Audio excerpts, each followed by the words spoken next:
show and podcast. I'm your guest host, Rick Franzi. I know you probably think that the voice sounds a little different. It does.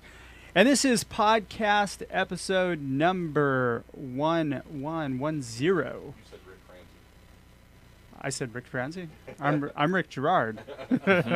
My bad. All right, hopefully that'll get edited out. So if you'd like to learn more about the radio show podcast and Rick's CEO peer groups, visit his company's website at criticalmassforbusiness.com. It gives me great pleasure to welcome Tao Kong, the managing director and COO of Alcen. Alcen is actually powered by its transformative business model, firm morals, and industry best pioneers. Alcen Renewable takes every opportunity to revolutionize and change the way people perceive alternative energy.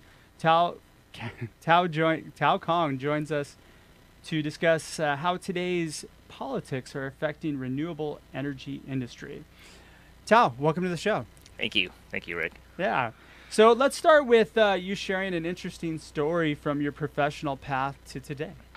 Right. So I always thought that the growing a company from start to now and the transformation in what my role is in the company has been really interesting. In the beginning, you are the person that's responsible for doing literally everything. Oh, yeah. And most of your days are spent in the office with your team supporting you. Mm-hmm. So you would do everything, and then you have a team of people that supports you to do whatever you do. And as the company grows, when there are more deal flows, when things get a bit wild, that's when you're not in the office a lot anymore. And that was a really weird moment for me because on some level, I felt like I was not putting in the work. I was going around meeting all these investors, talking to people, having discussions about what happens next, instead of sitting in front of the computer all day. And it's a different kind of work, right? It really is. Yeah. Raising capital is probably pretty exhausting. Right. So, so how are today's politics affecting the renewable energy industry? Well, there is tremendous support for renewable energy today, especially toward wind and solar. And we see this especially in company ads. Google, Apple, they like to put images of wind turbines. Sure. It makes them look clean, innovative, and great. And politicians also support renewable energy because they know it's a great low-cost solution and it's zero emission. However, at the same time, politics always play in a role that on the federal level, there's political money. Sure. Right. So campaign donation is really, really important. And fossil fuel being an entrenched industry that is threatened by the renewable energy industry outspends renewable energy. Oh, yeah. They've got a team of lobbyists. Right. They do. And at first, about 10, 15, 20 years ago, renewable energy was just a tiny blip. It wasn't really on anyone's radar. It didn't matter. Sure. But right now, we've grown to the size where things start to matter, and we see more targeted campaign against renewable energy, calling it expensive, saying, "Oh, it's not reliable, it doesn't work." I often see a lot of the kind of smear ads against like Tesla and stuff like that about the batteries and that sort of thing. Yeah. So those are definitely what we're starting to see is when a new industry starts to grow and starts to really challenge the entrenched players, we're getting a lot of pushback. And I think politically, what a lot of things are happening at a grassroots level, right? People actually have access to information today, to the internet, so they know what's a better solution. And people love renewable energy. Yeah. We just need to make sure that our leaders, our politicians also hear that voice, that this is what the people want. This is the next step. So why did you choose renewable energy? And in particular, why did you choose wind energy? Well, I chose renewable energy because I really wanted to make an impact. And one of the fundamental problems I see during my travels to less developed nations is the lack of stable electricity infrastructure. Sure. So you go to places like Iraq, it's an oil producing nation, but they have a problem with electricity. And the reason being, drawing long transmission lines across vast, expensive land is very expensive. Sure. To build and to maintain. And when you're in a less developed nation, when the population is spread out because of farming communities and other communities that are not living in big metropolis, like here in the US and more developed nations, you run into a real situation where getting the electricity to people is problematic. Yeah. So they use generators. And those generators are really expensive and they're not very efficient. I can see that. Renewable energy could solve a couple of that problem. One is you could have distributed solar generation in communities, which you don't need lines anymore, right? You could just have the solar panels and storage and to power a small town. Got it. But why wind in particular? Wind in particular, for me, it's so what our business model is centered around both wind and solar. Okay. And when I first got into wind in particular is because wind has had a longer history of time compared to solar. Got it. So at the point of entry when I first got in, wind was the proven technology. Solar was still slightly more expensive. Of course, that price has come down a lot. Sure. Which then we included into our business model. And both wind and solar is great. They have their different strengths and weaknesses. For example, when the sun goes down, there's no more energy. For wind, you don't have that problem. Usually, the wind picks up when the sun goes down because temperature changes. I like what you're doing. I gotta tell you. So, you're an active board member with Cal WEA, correct? Right, CalWEA, Okay, the California Wind Energy Association. So what's the mission of that nonprofit? So the organization's formed with the goal of promoting wind electricity generation here in California. And as the executive director, Nancy Rader of CalWEA would say, if you're not at the table, then you're food. Right. So what that means is unless we are putting ourselves in front of these political leaders and telling them this is the actual statistics, this is the actual data, and this is what we need, they won't know. Got it. Right. So the energy industry is actually very, very heavily regulated. And it requires an ongoing conversation with political leaders to let them know what we need and what's good for the people, because there's a lot of complexities. For example, recently we just came out with the solar bill that requires every new building to have solar rooftop installed. So the complexity in that's great. It's going to let people learn about renewable energy. It's going to propagate more renewable energy penetration, and overall it's great. But there are technical challenges, and one of them is when you put a bunch of rooftop solar on people's homes, your grid infrastructure is going to run into certain load issues, right? So that's the conversation, the kind of conversation that we have is how do we balance the technical complexities with what people want. Got it. Yeah. So you're solving some of those challenges. Yes. We're speaking with Tao Kong, the managing director, COO of Alcen. We're going to take a quick break, but when we come back, we'll talk a little bit more. Of Critical Mass Radio Show. I'm your surrogate host, Rick Girard. All shows can be heard anytime on iHeartRadio, iTunes, Stitcher, Sprecher.com, and hundreds of former guest websites whose CEOs have appeared on the show. Since 2009, when the show started, it's reached hundreds of thousands of listeners through the live stream, podcasts, and other platforms. Simply type Critical Mass Radio Show in your podcasting software to find our weekly show. So I'd like to return to our interview with Tao Kong, the managing director and COO of Alcen. So let's get to the next question, which was, you argue that renewable energy is the cheapest energy source on a levelized basis. Can you take us through the math?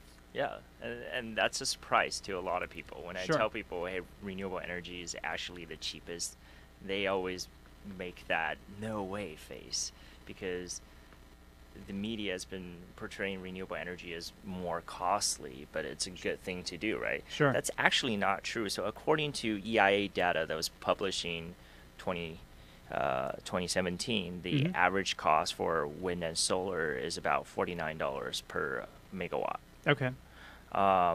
And the other cheapest source is combined cycle natural gas, which also sits at about $49, depending on the price of the actual natural gas, right? Got it. So there are three main portions of cost to any energy infrastructure, and that's fixed capital costs, a fixed O&M cost, and a variable O&M cost. What is an O&M cost? So O&M cost is for operation and maintenance, right? Okay. The fixed cost is the people that runs the plant, the equipment that you need to repair these things, and to how much it will cost to actually keep it operating. Sure. And the variable portion of that is, for example, for your coal and natural gas, is how much natural gas is costing today. So Which is how much? I am not too Okay. sure, but it's pretty. The market is pretty cheap nowadays, right? Because there's a commodities futures market, and natural gas. Ever since we had the whole shale gas here in the U.S., natural gas has been pretty cheap. But Sure. that means there's nowhere to go but up, right? So we have to prepare for the eventual scenario where the cost of natural gas do rise. Yeah. And what happens then? So even in today's market, the actual cost of wind and solar is less expensive than natural gas or coal. Coal actually costs somewhere over $120. It's not because of the additional cost we tag onto it, but in America, we don't have good transportation for coal. Oh, We got it. truck it. Yeah. In China, it's really cheap because their railway system is great. Yeah. We don't have that in America. Yeah, we don't have a great railway system. Right. So unless you live next to a coal mine, your coal is going to be really expensive to truck all over the place. Got it. Right. Okay. So explain to our audience how, as your firm grows, you are ensuring that it remains nimble in thought and organization. Right. So I think three things are really important. One being the systems and protocols we put in place. Okay. The second is the hiring process, and the third is the decision making.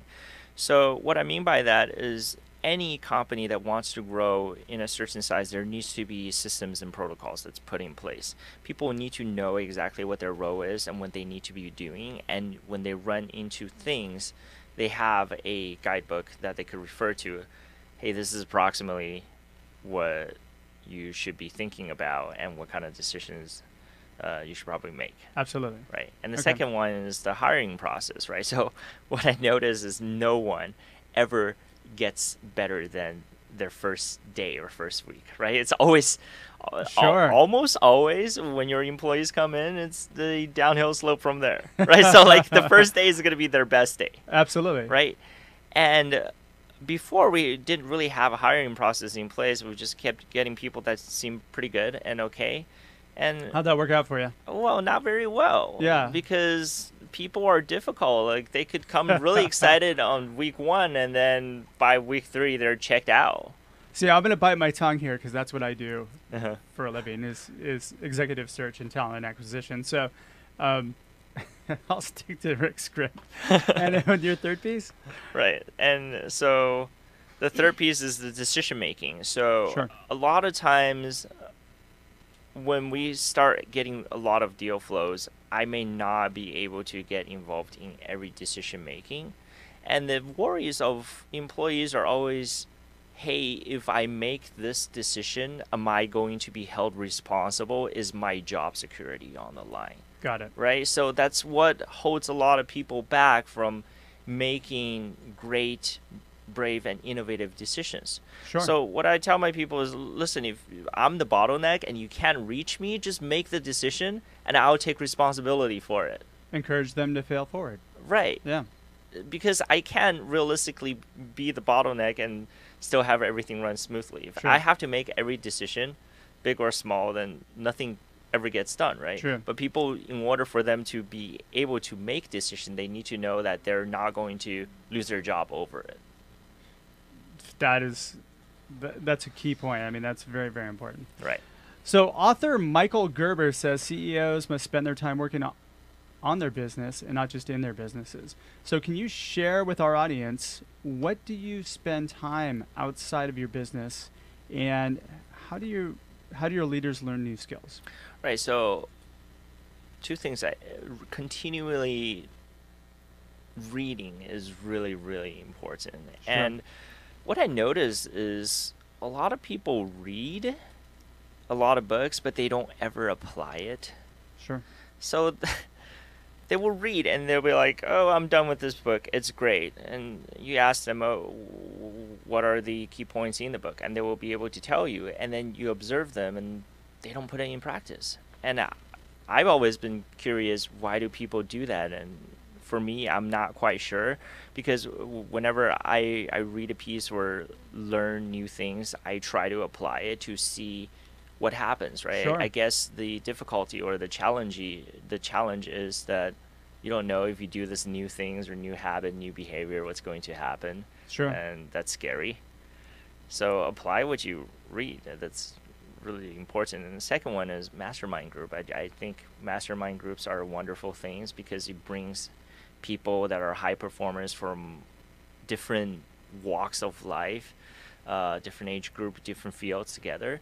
And sometimes you get things that just you'd never even thought about before, ever. It gives you a different perspective and allows you Yes. to really gain insight into other things that might work. Right, and those perspectives really helps to keep your mind fluid. Yeah. Right, like the fluidity is so important, because if you have one perspective and that's it, you're not willing to take any others, then that's not good, because you're stuck with only your perspective. You're not thinking about what are the other possibilities. Can you share your core philosophy that you use to lead and grow your firm? So the way that I think about it is always think big and far. And when you do it fast and detailed work. Ooh, explain. So I noticed that when I talk to my friends and peers, sometimes people get into this habit of thinking realistically. Sure. And what they mean by that is, hey, if I do something that's small, it's less likely to fail and have more control over it. Well, that's not necessarily true, because a $1 million business will probably cost you the same amount of energy as a $100 million company. Sure. Yeah. And people like to go for the $1 million one because they think it's easier. It really isn't that much easier, right? It's just that the 100 million version, there's going to be more challenges. Sure. And you learn along the way. So you got to plan far.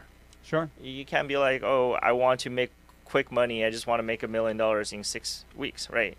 And the other portion of that is when never sustained. Right. And when it comes to actually doing, people get stuck with indecisions. Yeah.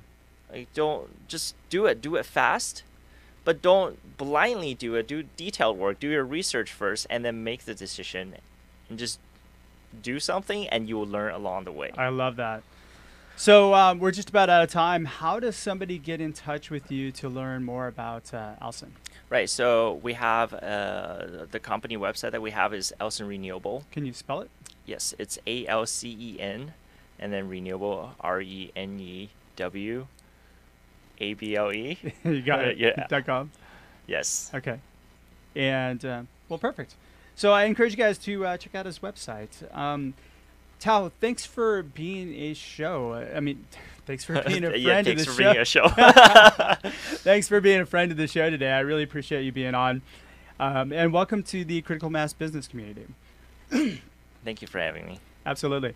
So our engineer for today's show was Paul Roberts. Our producers with whom we could not do the show are Joan Park, Crystal Nunley, and Haley Stern. I would ask you to connect with Rick Franzi on LinkedIn. His latest book, Killing Cats Leads Rats, Mitigating the Unintended Consequences of Business Decisions, is available on Amazon, Barnes & Noble, and other booksellers. Until the next show, I hope all your business decisions will move your company forward in a positive direction.